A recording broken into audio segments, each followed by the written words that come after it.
As many discuss Elon Musk's recent acquisition of Twitter, it is best for us to reflect on what free speech means and how this might have a impact on free speech and our contemporary political discourse, and that's what we're going to be doing in this video.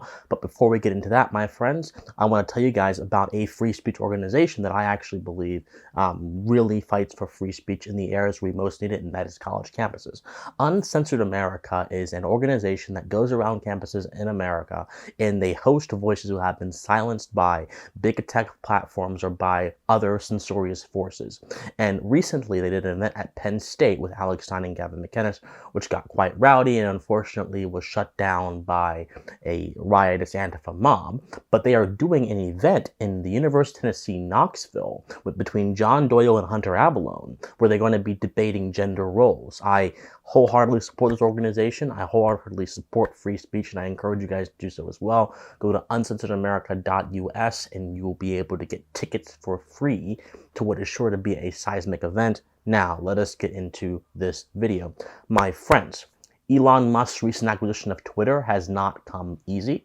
It came after many, many months of back and forth legal and rhetorical gesturing from both the establishment Twitter, Ati, and Elon Musk himself. It came with a bunch of indecisive moves by Mr. Musk, which eventually made way to a decisive move over the past few months to acquire Twitter and actually go through with it. Many are speculating as to what the reasoning of that decisive move was. That is not the goal of this video. That is not my goal. I am not a seer. I cannot peer into the minds of people. And speculation without a purpose actually harms the pursuit of knowledge. That's an important principle that I wish more people would know. However, right after Mr. Musk obtained Twitter recently, there was a flurry of verbal diarrhea and rhetorical manipulation coming from the established players within digital and visual media, attempting to convince everybody that this acquisition was the worst thing since, I don't know, just the worst thing that could possibly happen, that it endangers people. And so let me read to you guys some of the headlines that came out right after Musk bought Twitter, or right after Musk, rather, finalized the $44+ billion deal to get Twitter. From The Guardian said, Elon Musk's Twitter is going to be a disaster. And in that article, actually, The Guardian says the goal should be the complete eradication of billionaires. That is almost a direct quote. They want to eradicate billionaires, that writer who wrote under the tutelage of The Guardian. The LA Times said the midlife crises of Twitter and Elon Musk meet. The Intercept said, by buying Twitter, Elon Musk created his own nightmare. Wired magazine, one of the premier tech magazines out there, has a lot of prestige. And we'll talk about the problem of prestige in a moment, because I wouldn't be talking about these publications if they didn't have some kind of viability in the eyes of the many. But Wired magazine said Elon Musk's Twitter will be chaos. The New York Times said Elon Musk is buying Twitter. You should shudder.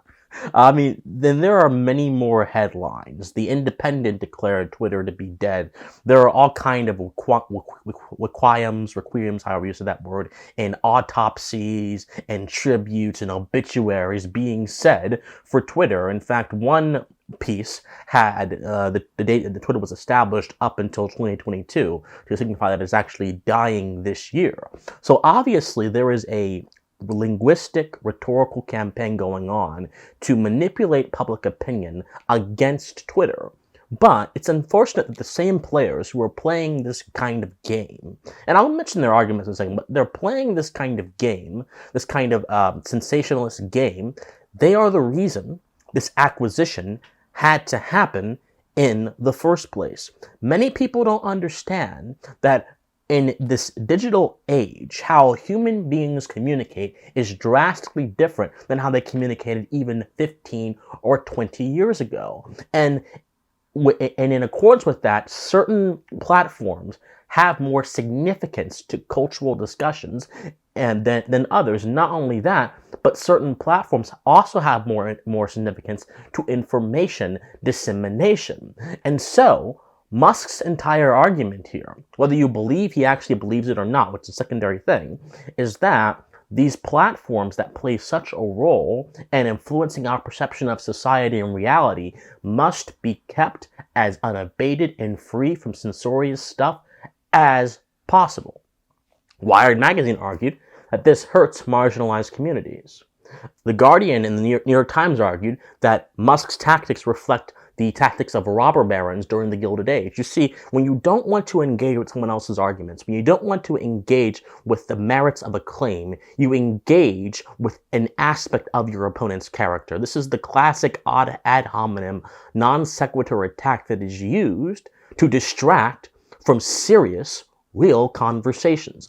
My friends, the reason why these publications are doing this is because these publications have their own agendas, and their agendas are influenced by certain premises. All of us in life have certain premises that we cling to. For me, I cling to the premise of individualism. But unlike these publications, I actually evaluate my premises. I ask myself, am I believing what is reasonable? Am I believing what is factually true? And can I defend what I believe is reasonable and factually true? And if the answer to any of those things is no, you need to take a good look at what you believe and actually engage with it. I said this recently. The most complex explanation said in the simplest way is preferable to the most simplistic explanation said in the simplest way. These attacks against the acquisition, saying that they hurt marginalized communities, saying that they are going to be a danger to people, all of these attacks completely do not even follow this method. These attacks have no grounds. Now, in the wake of this acquisition, there were also quite a few people who began saying clickbaity and sometimes even offensive things on Twitter as a celebration of free speech. There was a guy that said the N-word a hundred times, I guess. There are a lot of people, even some people who follow me, who are saying, well, trans women are men, and, the election was, I'm not going to say the word here because on YouTube they'll get rid of me, and all this kind of stuff as a celebration of free speech. And then, of course, this immediately associates the idea of free speech with, censorious or sensationalist claims or whatever.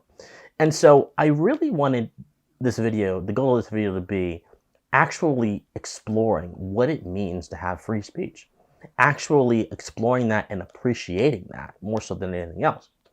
Because as many as you know, this is a philosophical project that I run on this channel. I do my best to enhance your life by giving you a more in-depth view of concepts that actually control our political conversation. My friends, free speech is not merely the ability to say offensive or crazy things. Many people act as if it is that ability. And unfortunately, I think that social media brings out the worst in people in that regard. Social media desensitizes us because human interaction has always happened before social media on a interpersonal, physical basis. But when you remove the physical basis for digital interaction, you also escape the norms of the physical basis, and you invent new norms on the digital platforms. And that's why memes are considered to be a form of intelligible conversation.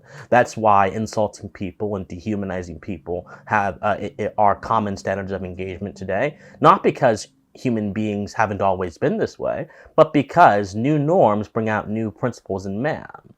So what it actually is free speech, my friends? Well, we have to consider the nature of humanity to be able to answer that question. Speech is an ability that is actually unique to human beings. No other animal on this planet has the ability of speech. They have the ability of communicating and making sounds, but speech is strictly restricted to human beings. This is significant.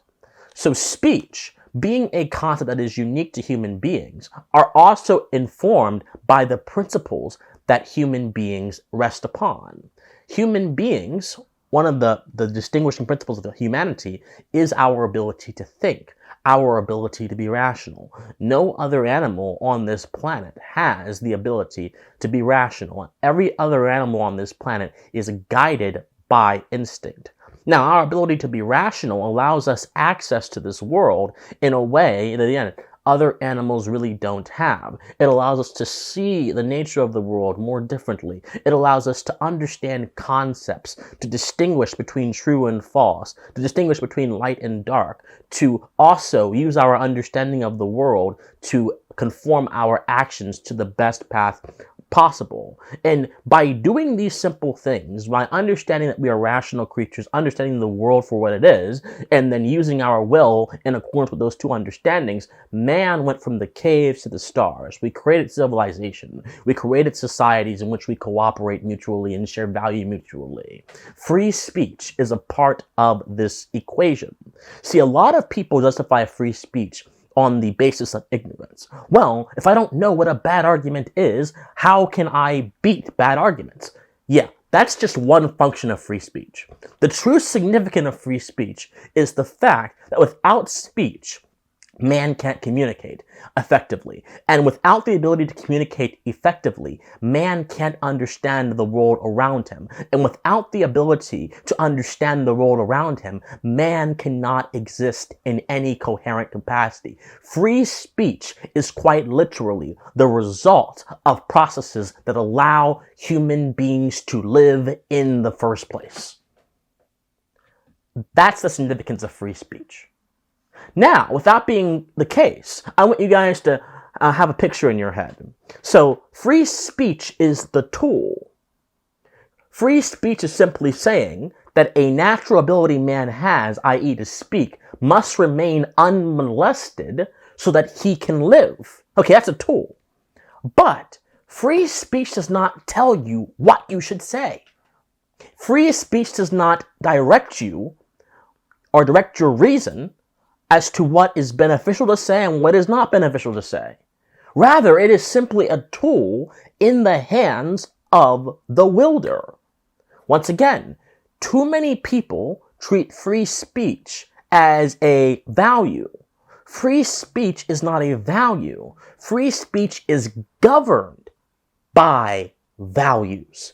Free speech is a tool to express values. What is a value is the principle that undergirds free speech. That's the principle of liberty, i.e., your ability to act freely within the confines of rationality. So also, reason is a value, which follows that if you're going to use your free speech in an effective way, in a virtuous way, you must do so with reason. That means screaming at your political opponent on the internet is not representative of of the best use of free speech. It is free speech, but it is not the best use of free speech. That means insulting and dehumanizing the other side and being a tribalistic moron is not the best use of free speech. It is free speech, but it's not the best use of free speech. The problem in our society today is that the antecedent is never considered. What comes before something is never considered. We only consider the final result of a long process that has a lot to teach us if we actually looked at it. Free speech is simply the final result of man's ability to express himself. That's what should be stated more and more these days, but it's not. So what am I trying to say here? Very simple. Elon Musk buying Twitter and understanding the values that underpin expression is great. But this all means nothing in our bigger war against propaganda, mistruth, lies, and rhetorical manipulation if we as rational people don't use our speech in the correct way. Be happy about this Musk acquisition, but also understand that we must use our brains, we must understand philosophy, we must understand underlying values for this to have any positive effect. All right, my friends.